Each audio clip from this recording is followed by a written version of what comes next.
bertanya, kemudian kita menjelaskan yang kedua. Alumni yang kedua, alumni yang gagal. Alumni yang gagal ini apa? Kalau hanya gagal tok, tidak apa-apa. Alumni yang gagal itu yang tadi tidak memperoleh penambahan ketakwaan dari Ramadan yang telah dia ikuti. Takutnya tidak bertambah, ilmunya juga tidak bertambah, itibaknya tidak pernah nambah, qanaahnya tidak pernah nambah, persiapan dunianya malah lebih banyak daripada persiapan akhiratnya. Maka kalau kemudian kita menyebut alumni yang gagal, Masya Allah, kalau hanya gagal tidak mendapatkan amal apapun dan pahala apapun itu masih mending. Tapi ternyata gagalnya orang di bulan Ramadan bukan hanya menjadi gagal tetapi menjadi orang yang celaka. Karena apa? Karena orang yang celaka bukan orang yang mereka ditusuk di pinggir jalan, bukan pula orang yang kemudian mereka itu diambil hartanya, bukan orang yang pula diperkosa, waliyadzubillah. Nasallallahu alaihi. Tetapi orang yang celaka dikatakan oleh Rasulullah dengan 3. Ketika Rasulullah tiba-tiba dalam hadis riwayat Imam Ahmad berkata, amin, amin, amin. Rasulullah itu tiba-tiba mengatakan amin, amin, amin. Lah para sahabat kan nggak paham. Kemudian mereka bertanya, apa yang kau aminkan ya Rasul? Karena mereka tidak mendengar suara malaikat. Suara malaikat itu tidak bisa didengar. Jadi suara malaikat itu tidak bisa didengar. Yang mendengarkan suara malaikat adalah Rasulullah Sallallahu Alaihi Wasallam. Tapi malaikat bisa nggak berwujud manusia? Bisa.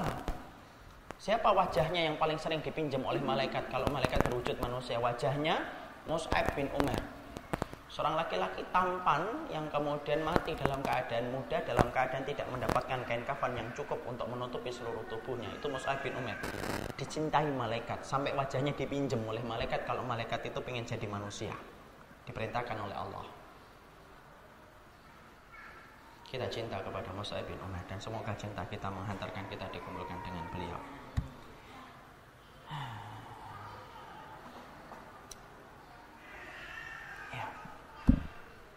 Maka kemudian Rasulullah SAW mengatakan amin, amin, amin 3 kali Rasulullah SAW.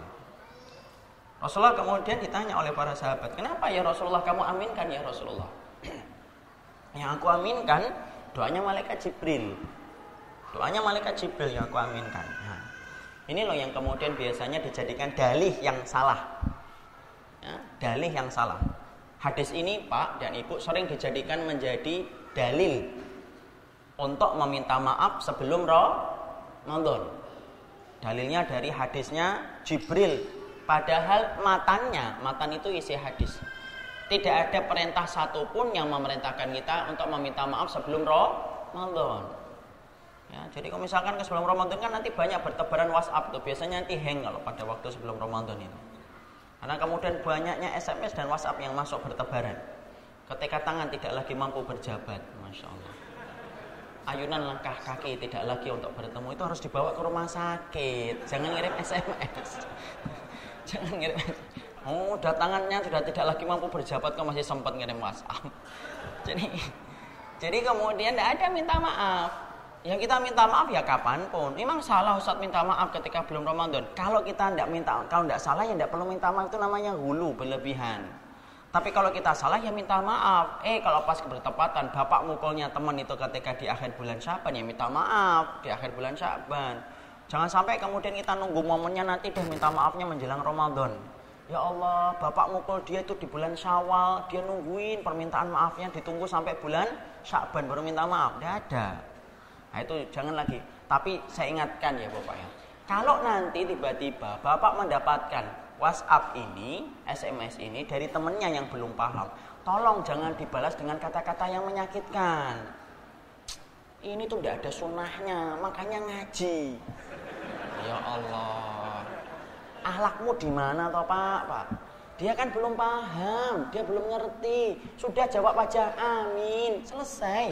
Nanti catat di checklist. Dia yang pernah ngirimkan permintaan maaf ketika Ramadan. Nanti di bulan Syawal, Dzulhijjah, Dzulqa'dah ngomong pelan-pelan. Jangan kemudian kita membiasakan orang itu harus cepat paham sebagaimana kita harus cepat paham, ikhwan. Orang itu beda-beda ketika merespon kebenaran. Ada yang cepat. Kenapa? Karena makanannya bersih, akhirnya cepat merespon kebenaran. Ada yang dulu mungkin makan yang haram ketika dia sebelum taubat, akhirnya merespon kebenaran itu susah dan lama. Makanya kalau kemudian kita mendapati yang semacam itu, tolong ya, jangan langsung membalas yang menyakitkan. Senang banget sih menyakitin orang, padahal orang yang bodoh pun harus kemudian diberikan penghormatan ketika mereka belum paham. Ketika mereka belum paham loh ya. Kecuali setelah kita kasih tahu dengan pelan-pelan, kalau tidak berubah ya sudah kita doakan. Antum dan saya tidak pernah ditanya sama Allah berapa orang yang telah kita hujat. Antum tidak pernah ditanya. Antum dan saya tidak pernah ditanya berapa orang yang telah kita sesatkan. Tidak pernah ditanya itu. Tapi ana dan antum akan ditanya oleh Allah berapa orang yang telah kamu berikan petunjuk. Makanya Nabi mengatakan li'ayyahdiyallahu bika rajulan khairat. Li'ayyahdiyallahu bika rajulan wahidan khairun laka min humrun ni'am. Kalau kamu memberikan petunjuk kepada satu orang itu lebih baik daripada kamu mendapatkan onta merah, simbol dari perhiasan yang paling mahal. Nabi mengatakan kalau kamu memberikan petunjuk. Nabi tidak mengatakan kalau kamu mampu menyesatkan orang, kamu mendapatkan yang lebih baik daripada onta merah. Tidak ada itu.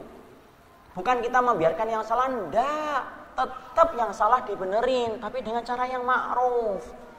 Jangan sampai kemudian dengan cara yang tidak ma'ruf. Jadi kalau kita mendapatkan kayak gitu, jawab aja, amin. Nanti di bulan Syawal sembali ngobrol kita jelaskan. Itu ternyata tidak ada hadisnya loh mbak. Kecuali kalau kita tahu si pengirim ini adalah orang yang sudah dekat sama kita, paham dengan kita ya. Ini kita ngomong saja, tergantung kondisi. Karena apa? Menyampaikan sesuatu itu harus disesuaikan dengan kondisi. Kita harus paham kondisinya orang yang melakukan itu gimana. Saya ambilkan contoh, ini termasuk fikih dakwah. Contoh nih, ada orang yang kemudian dia dalam keadaan sholat, ya. Kemudian sholat itu ngobrol, sholat itu dia mengucapkan yarhamukallah ketika ada yang bersin. Saat itu para sahabat yang lainnya langsung melotot matanya melihat sahabat tersebut ketika sahabat tersebut mengucapkan yarhamukallah padahal dalam sholat. Para sahabat ketika meletakkan pandangannya kepada dia dengan pandangan melotot, sahabat yang dipandangi itu tidak senang. Lalu malah ngomong, ngapain kalian ngeliatin saya? Itu padahal sholat. Ngapain ngeliatin saya? Hah? Malakum nadhartum. Kenapa kalian ngeliatin saya itu ngapain? Para sahabat yang kemudian ngeliatin kayak gitu dijawab gitu, malah kemudian mereka memukul-mukulkan paha mereka, memberikan isyarat supaya dia diem. Lah semakin digituin semakin dia ngomong, loh sekarang kalian pukul-pukul pahanya. Ngapain? Padahal itu dalam salat. Nabi di mana? Di depan ketika menjadi imam salat. Ini hadisnya sahih Muslim. Maka kemudian setelah selesai, lihat Nabi lembut menyampaikan. Apakah langsung kemudian menghujat orang tadi? Tidak. Nabi cuma berkata, sesungguhnya ini sholat. Di dalamnya ada doa, ada zikir, ada tasbih, dan tidak diperkenankan pembicaraan selain pembicaraan doa dan zikir. Masya Allah. Sahabat tadi langsung tahu itu kepadanya dan berkata, aku tidak pernah mendapati guru yang terbaik kecuali adalah Rasulullah. Kenapa Nabi tidak langsung kemudian mengatakan itu? Karena Nabi tahu ini orang belum paham nih. Tapi beda ketika kemudian Nabi mendapati Umar bin Khattab radhiyallahu anhu itu membawa lembaran kitab Taurat. Kemudian Rasulullah kemudian berkata, matil kal waraqat. Apa itu kertasnya wahai Umar?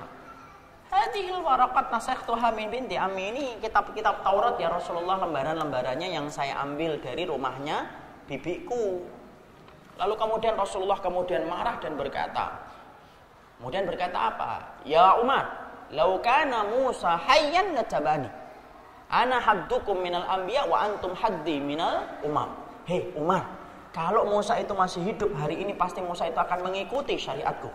Aku adalah nabimu di antara para nabi yang pernah diutus oleh Allah, dan kalian adalah umatku di antara umat yang pernah dihidupkan oleh Allah di atas muka bumi ini. Rasulullah marah tegas. Kenapa kok beda?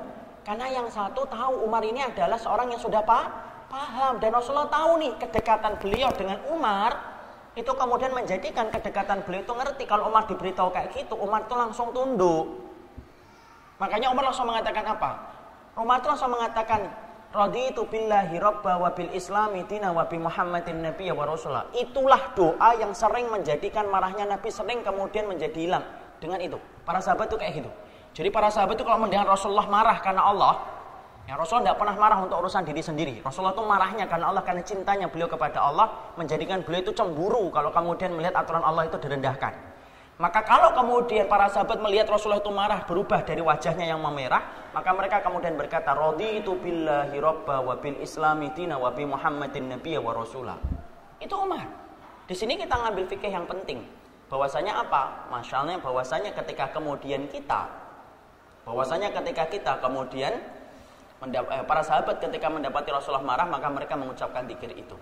Nah, di sini kita mengambil pelajaran, tolong ya, kalau yang ngirim SMS itu salah dan kita ngerti, oh ini orangnya bisa kok diajak ngomong, sampaikan, Mbak, hadis dari Jibril itu salah.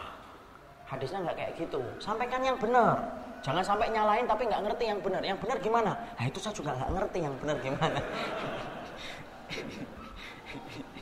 Itu pinter nyalain orang tapi nggak ngerti obatnya.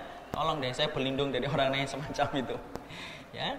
Jadi kemudian kita juga harus ngerti dalilnya yang benar apa sudah dipersiapkan. Ya, nanya sama ustadz.